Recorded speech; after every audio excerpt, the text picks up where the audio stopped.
The other thing that happened that can affect residential and keep the timeline of residential geothermal alive is we're now permitted to lease systems as a part of federal law that we weren't permitted to earlier. It's possible, and we should see in the next few months and maybe the next year, that something like a solar city type model would come to the geothermal industry for the first time.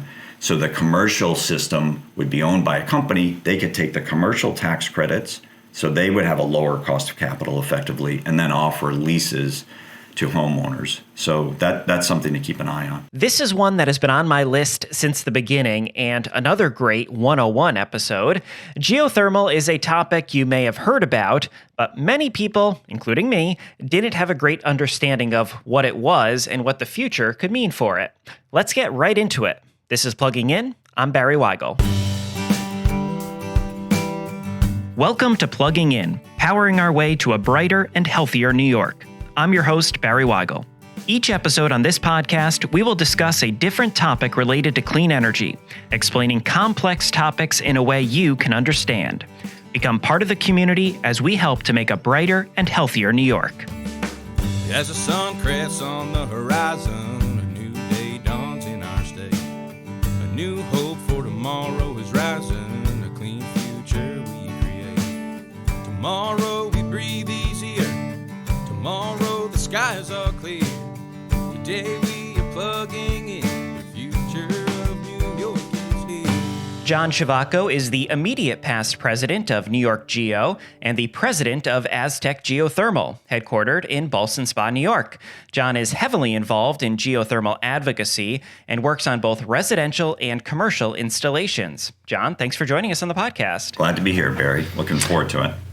So let's start very basic. What is the definition of geothermal?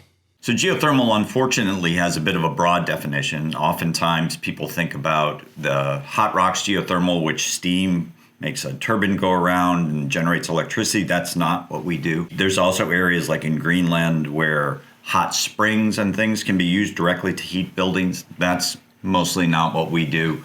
And what we do, ground source heat pump geothermal, which is more of the area that is practical for heating and cooling buildings, is putting generally a series of pipes into the ground, usually down far enough that it's a relatively constant temperature, then leveraging the fact that buildings in the dead of winter, the ground is relatively warm, and then that same temperature, though, is relatively cool in the summer. And we use a heat pump to basically manage the differences to get it to just the right temperature, which is basically like an air conditioning or refrigeration type technology. But it manipulates that thermal energy and transfers it from the ground into the building in the winter and then out of the building into the ground in the summer. Cool. So is this new technology? It is not. Ever since we've had sort of this beginnings of modern refrigeration in the early 1900s into the 1930s is really where it started to really get its legs. There are some examples of ground source heat pump technology that was applied just like air conditioning was. There's a slide that I show often from a 1948 Life magazine, which featured a ground source heat pump geothermal piece of equipment that was at that time thought to be very revolutionary. But it's really seems new because it's only maybe 1 or 2% of the heating and cooling systems in buildings in the United States. And as a result, it's new to a lot of people, but it's not a new technology, and it's not really even at all a high-risk technology. It wouldn't be something that you need venture capital investment to invent and to commercialize. There are commercial outlets for it, and there are many systems that have been in place for over 60 years. So you hear a lot of talk about heat pumps in just modern conversation, neighbors switching to it, things like that. Are all heat pumps geothermal, and do all geothermal installations need heat pumps? What's the relationship? Yeah, the term heat pump is kind of a technical term for a refrigeration system that might do air conditioning. If it reverses, a lot of times you call it a heat pump. That means that there's a hot side and a cold side, and that we can reverse those. So a heat pump is most commonly, when you hear about it, it's an air source heat pump is the sort of the casual way that people refer to it. So that's like an air conditioner that has an outdoor system and an indoor system and can reverse. So it can not only air condition, but it can switch to heating. So that's mostly what we refer to, or people refer to when you hear about it. A geothermal heat pump is basically, instead of using air, instead of having that unit outside in the air interacting with the air, we have buried pipes in the ground that generally, there's a few different flavors, bring water into the building, and that water is heated and cooled by the ground, and then the heat pump extracts thermal energy from that water in the wintertime, and we put thermal energy into that water in the summertime. So it's a water source heat pump is actually what it is. A geothermal heat pump is almost always a water source heat pump as opposed to an air source heat pump. So it is, when you have a geothermal system, it always pairs with a heat pump, and that's what makes it work. It does. I mean, there's, whenever you get to definitions, there are exceptions, but by and large, 99% of the time, that is exactly what is happening, is that there is a water source heat pump generally that is facilitating and the transfer of energy in and out of the building, and then doing that, leveraging it with the ground. So if someone at their home is still heating with oil, maybe doesn't have central air, or does, an older unit, something like that, and they're thinking about trying to be a little cleaner, they're looking at geothermal, what does that look like for a homeowner? Yeah, so we have many hundreds of conversions that we've done in the upstate New York area, principally, and some in Massachusetts, but the technology is applicable across the country. There is we generally speaking, the easiest conversions for existing homes are ones that maybe already have central air conditioning or a central heating system, like from a furnace with an air conditioner. But centralized ductwork is the easiest to kind of plug a certain type of geothermal heat pump into. Mm-hmm. But many, many older homes, especially in upstate New York and in a lot of the colder climates in North America, don't have that. They have baseboard heat, or they have radiators or something, either steam or hot water. Those are tougher conversions. Heat pumps, by and large, don't operate efficiently, and many heat pumps can't get to the temperatures where you can plug it right into making that hot water to go into that radiator. Certainly, they don't make steam in any practical way. So those homes oftentimes need to have either a ductless system, similar to what you might see in a mini split technology with an air source, but they're a ground source equivalence of that. It's the same basic technology. Or you install some version of centralized ductwork. Sometimes it's ductwork in the basement to the first floor, another time, and then attic and down, or one heat pump in the basement, and we put ductwork throughout, and then we zone it so that you've got two separate zones. Those are much more invasive and much more expensive installations, but probably the ones that have the best comfort level on a room-by-room basis.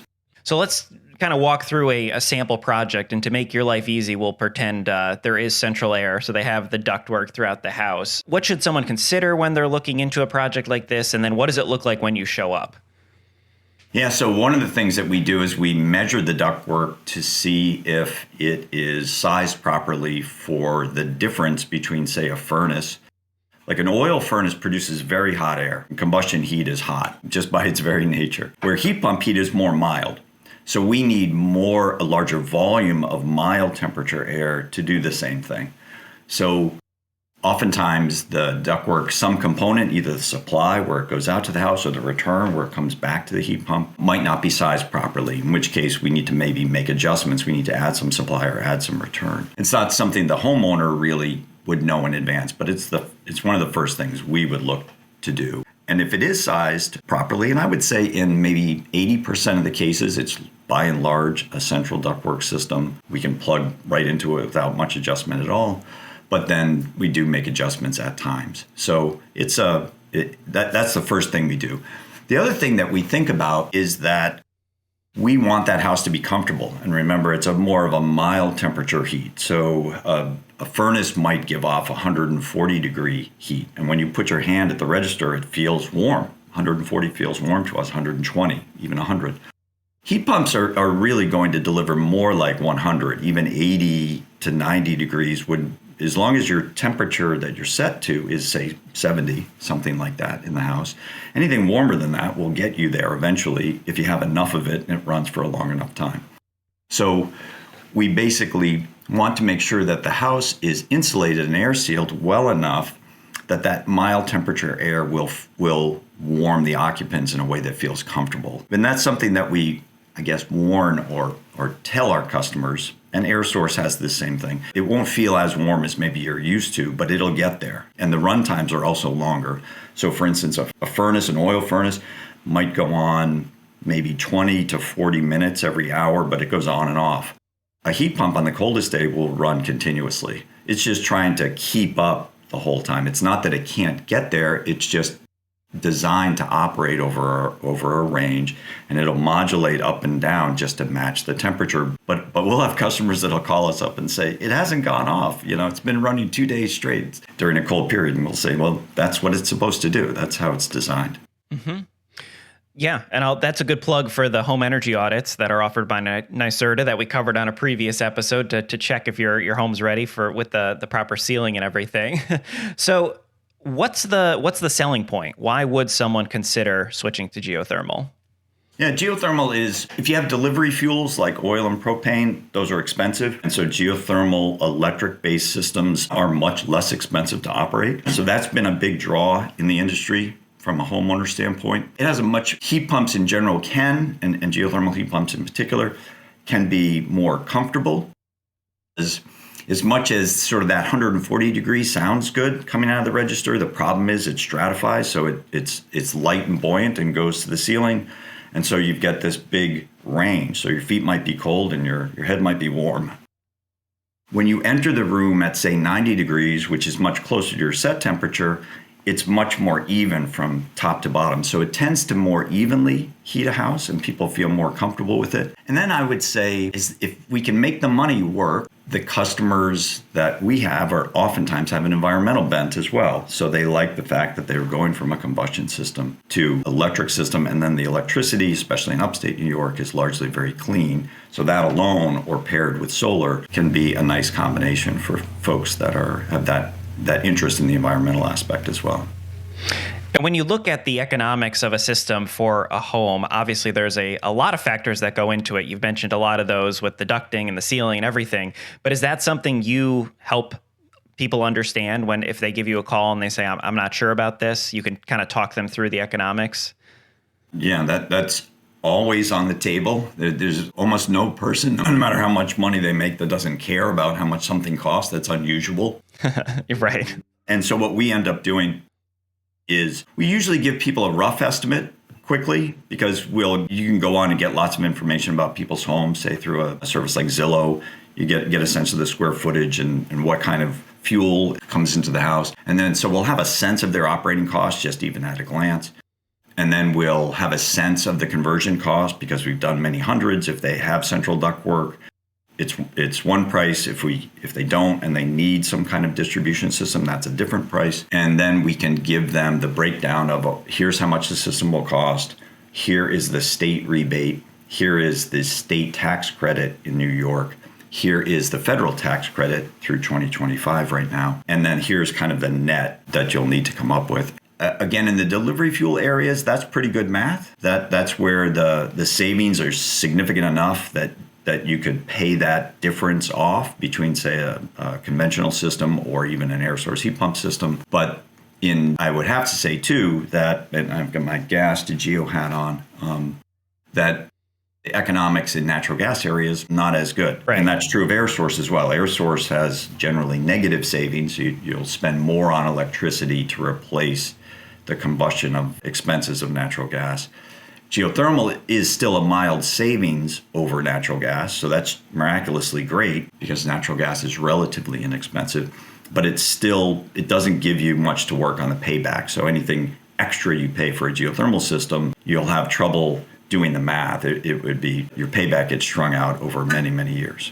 So the best case scenario is someone who likely economically is someone who is on one of those delivered fuels, already has central air with ductwork, and yeah, that kind of, those are the types of people that should call first. That's the sweet spot, certainly. Yeah. Increasingly, though, we do see, especially we're talking mostly about, say, single-family residential has been a lot of this dialogue, but there's the utilities through the Utility Thermal Energy Network and Jobs Act are all across the state doing pilot projects that are neighborhood scale, and those tend to be in natural gas areas. So we're starting to see a lot more activity in natural gas areas. Also on new construction, as long as you need to have an expense related to heating and cooling homes now. Cooling is very common now. It didn't used to be 20 years ago, but it is in new homes. A little like air conditioning wasn't available in cars. It was an option. Now, I don't know if you can buy a car that doesn't have air conditioning. So it's as long as you have an expense on new construction, you need all that. You need that ductwork. You need furnace and an air conditioner. Now you can replace it with a geothermal heat pump. Plus the incentives tend to make new construction also an attractive target and a good time to do it. You're also making a mess outside, which we do. Right. When you have to install the ground loop, it's a bit of an invasive process to get one of these tubes drilled in and the cuttings come up. And then you can also do horizontal systems, which wouldn't be exactly this pipe, but would be maybe 6 feet under.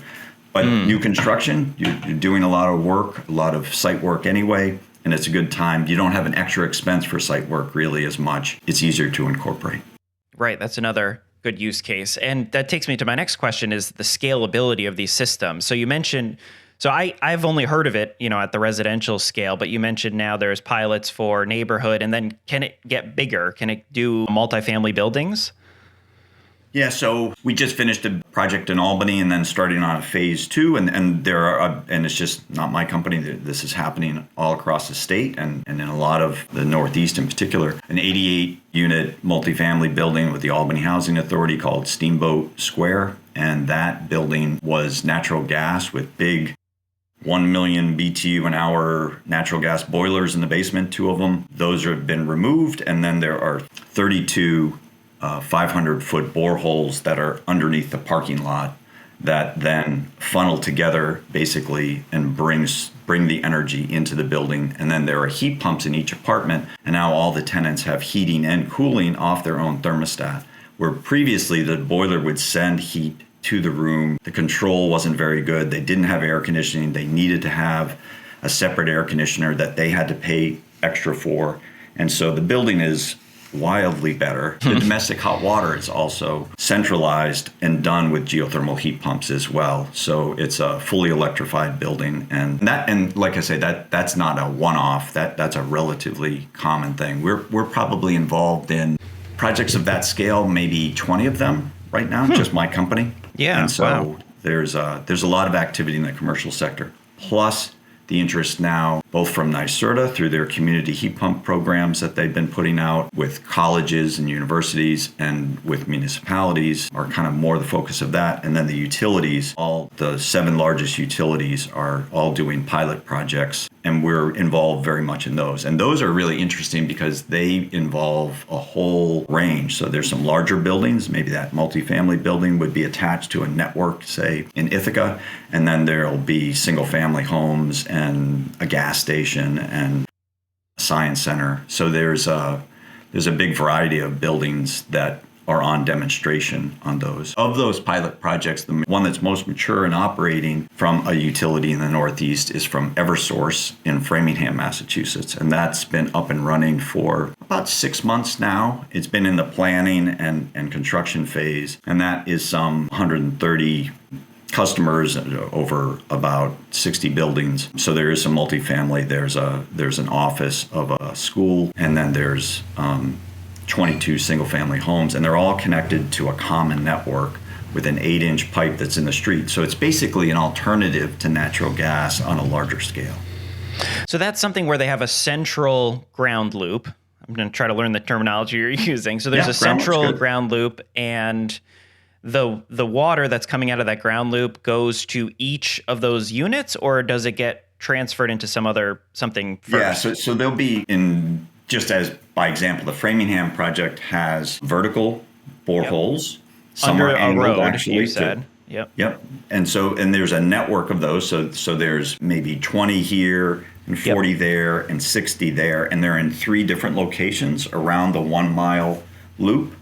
And then those basically circulate and pull energy out in the winter and bring it to that 8-inch pipe that goes around. And then each of the buildings has their own tie-in, a supply Yep. and return to that 8-inch pipe. So it's basically a main, just like a water main, except it's not one directional. Gas goes into a house and doesn't come back to the utility. Neither does domestic water. Doesn't come back through that same system, comes back through the sewer system. And so this is a 2-pipe system that is attached to that 8-inch main in the street. And so you're basically sharing energy with your neighbors and you're sharing energy with the ground. And one of the cool things about that is we try to get, as the networks, as we design them, we try to get buildings that don't heat and cool exactly the same all the time. And that diversity gives you better balance. So you don't need as many boreholes. Like if you had to put individual boreholes in Framingham for each of the buildings individually, you would need more boreholes and deeper boreholes. If you combine them, you basically balance the thermal energy in a way between the buildings that requires less infrastructure. And that doesn't always work out. A lot of people think that we should go into a neighborhood of single-family homes and we should do this network just like we do for water or gas. The economics aren't as good when the buildings are all pretty much the same because they're all heating pretty much at the same time and cooling at pretty much the same time. And so you don't have that savings. It's when you have an office building or a data center or something that's, say, giving off a lot of heat and needs to reject heat, and then you've got single family homes that need that heat. That's where the balance really comes in. And as you scale, that balance gets easier and easier to come by. Interesting. Okay, and then finally on the residential front, you mentioned changes at the federal level, which is impacting all of our work these days. But so what do people need to know if this was something that's kind of been on their back burner? Yeah, it's tough right now. Thermal Section 25D is part of the tax code that basically was changed. It used to go out to 2034, and that included PV solar and geothermal and battery storage and some other technologies. That sunsets, or effectively ends, at the end of 2025 for the residential aspects of the tax credit. The commercial aspects, and that was a 30% federal tax credit, that's still good until the end of this year, but you need to have it installed by the end of the year. So the timeline is tighter still, and companies like ours are already backlogged. So it's a tough go to make that conversion. The commercial tax credit, which is Section 48, did not change for geothermal, actually. It's more complicated than this, but it's a 30% federal tax credit on a commercial system with some adders and things through 2034. And also the other thing that happened that can affect residential and keep the timeline of residential geothermal alive is we're now permitted to lease systems as a part of federal law that we weren't permitted to earlier. It's possible, and we should see in the next few months and maybe the next year, that something like a Solar City type model would come to the geothermal industry for the first time. So the commercial system would be owned by a company. They could take the commercial tax credits, so they would have a lower cost of capital effectively, and then offer leases to homeowners. So that's something to keep an eye on. Absolutely. Positive news would be good. So let's, if that happens, check back in because that's right. We need to share the good news. John, I appreciate your time. This was certainly something I'd wanted to talk about for a while and people are interested in as part of the energy transition. So thank you so much for joining us. Great. Glad to do it, Barry.